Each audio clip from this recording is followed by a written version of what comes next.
सर्वप्रथम आपके चैनल से तमाम मतदाताओं को और तमाम हमारे मित्रों को आज जो आए हैं उन तमाम लोगों को हार्दिक बधाई देते हैं, शुभकामनाएं देते हैं।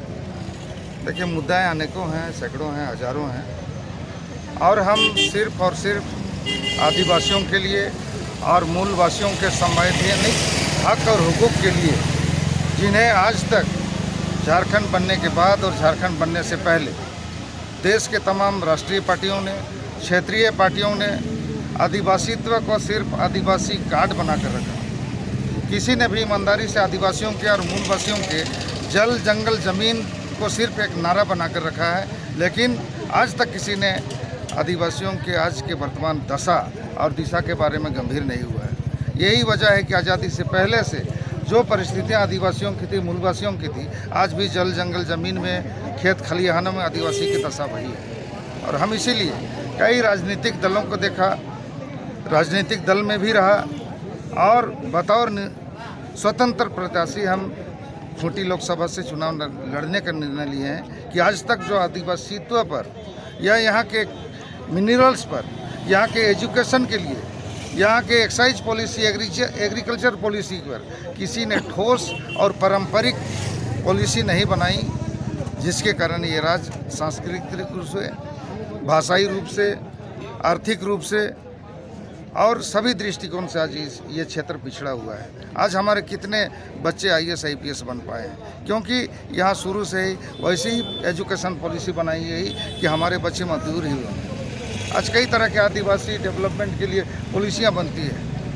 आज आपको पता होगा कि आदिवासियों के डेवलपमेंट के लिए जो हमारे पास धनराशि केंद्र सरकार भेजी या केंद्र सरकार के पास थी, आदिवासियों के पास अनेकों सवाल हैं, मूलवासियों के पास अनेकों सवाल हैं, लेकिन केंद्र सरकार और राज्य सरकार क्या करती है, यहाँ हाईवे बनाती है और रिंग रोड बनाती है, 6 लेन बनाती है, लेकिन आदिवासियों के लिए एक भी काम आज तक कोई भी सरकार ने नहीं किया है। इसलिए मैंने ये फैसला लिया है कि निर्दलीय संसद के तौर पर लोकसभा के पटल पर आदिवासियों की, मूलवासियों की, तमाम झारखंडियों की आवाज़ बनूंगी। आज हमारी मांग है, सभी पार्टी कहते हैं कि झारखंड में ट्राइबल यूनिवर्सिटी बनाएंगे, ट्राइबल में एग्रीकल्चर हब बनाएंगे, ट्राइबल में फॉरेस्ट सिक्योरिटी सिस्टम बनाएंगे, लेकिन आज तक किसी ने कुछ नहीं किया। हम चाहते हैं कि 5th शेड्यूल एरिया का यहाँ पर सख्ती से डेवलप किया जाए। 5th शेड्यूल के जो स्पिरिट है, जो आत्मा है, उसको झारखंड को सौंपा जाए और एक पारंपरिक विकास हम झारखंड में देखना चाहते हैं। बस इसी मुद्दों के साथ हम झारखंड के लिए निकल गए हैं। झारखंड की आवाज़, आदिवासियों की आवाज़ अगले सत्र से लोकसभा में गूंजेगी, यही मेरी हार्दिक इच्छा है। दादा, खूंटी लोकसभा जो सीट है वो आरक्षित है, आदिवासियों के नेता ही यहाँ पे उम्मीदवार हैं और सभी आदिवासी के हित की ही बात कर रहे हैं, तो आपकी बात लोग समझ पाएँ उसके लिए आप क्या कदम उठाएंगे और क्या करेंगे उसके? आदिवासी, यहाँ की आदिवासी मूलवासी जनता ये बात समझ चुकी है कि यहाँ के लोग ये सिर्फ नारा लगाए हैं। हमने जनता को एक बार बोला है कि हमने आज तक किसी भी अपने वादा से वादा खिलाफी नहीं किया। झारखंड अलग राज्य के लिए हमने 1995 में विधानसभा चुनाव लड़ी थी, लोगों ने मुझे भरपूर प्यार दिया और हमारे विधानसभा विधायक काल में झारखंड अलग राज्य हुआ, इससे बड़ी और क्या बात हुई। JMM से दूरी बनाकर निर्दलीय चुनाव लड़ना क्या कुछ कारण है? स्पष्ट है मैम कि झारखंड मुक्ति मोर्चा विगत विधानसभा में भी चुनाव नहीं लड़ी।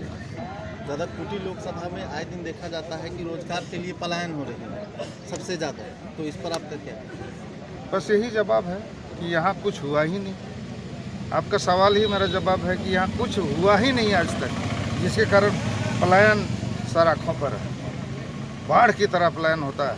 आप चुनाव में आए दादा, तो किसको मानते हैं अपना टक्कर, आप किसको देंगे? टक्कर तो है, टक्कर कौन है पता नहीं चल रहा है, क्योंकि अर्जुन मुंडा जी को या कालीचरण जी को सबने नकार दिया है। आज इनको गांव में प्रवेश करने के लिए भी सोचना पड़ता है। दादा, आपने कहा था कि मदद के तौर पर लोकसभा, मैं मदद कार्यक्रम चला रहा हूं, जन मदद करके हमने एक अभियान चलाया है, जिसमें हमारे पास तो बहुत पैसे वाले आदमी भी नहीं हैं, इसलिए प्रत्येक घर से 1 केजी चावल, 1 पैला चावल और 10 रुपया सहयोग के तौर पर हम ले रहे हैं। उसी को हम लोग पकाएंगे, खाएंगे और जो चंदा होगा, जो डीजल व्यवस्था करेंगे, उससे हम गांव-गांव तक हमारे कार्यकर्ता जाएंगे। दादा, अगर अब खुट्टी की जनता आपको लोकसभा भेजती है तो पहला मुद्दा कहाँ हम उठाएंगे? नशा मुक्ति फर्स्ट, इससे हमको बहुत सख्त नफरत है कि यहाँ के लोग अगर नशा ना करें तो यहाँ ना विधायक की ज़रूरत होगी, ना संसद की ज़रूरत होगी। खुद अच्छा एजुकेशन प्राप्त करके अच्छे एम्प्लॉयमेंट पाएंगे, IAS IPS यहाँ के बनेंगे, बशर्ते कि यहाँ आबकारी नीति सॉलिड बनना चाहिए। जो मेरा सपना है कि यहाँ पर पूर्ण नशाबंदी। जय झारखंड।